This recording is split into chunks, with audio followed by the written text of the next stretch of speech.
こんにちは。こんにちは。よろしくお願いいたします。お願いいたします。本日は美脚セミナーご参加ありがとうございました。ありがとうございました。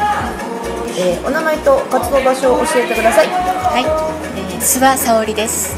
山形県でエステサロンを経営しております。はい、ありがとうございます。エステサロンを経営されている立場から、今回の美脚セミナーを選んでいただいた動機は何だったんでしょうか。はい、お客様の方ですけれども、皆さん足の悩みがとても多かったものですから、足の綺麗な足になるためにまず骨格から調整したと思いまして、こちらの方を、ネットの方で探させてもらいまして参加を希望いたしました。はい、ありがとうございます。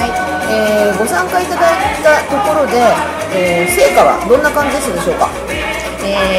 効果がとてもすぐ分かりましたので、簡単なステップなんですけれども即効性があり、本当に数分で結果が出ましたから、もうこれは早速サロンに持ち帰り、すぐに明日からでもお客様の方に行っていきたいと思っています。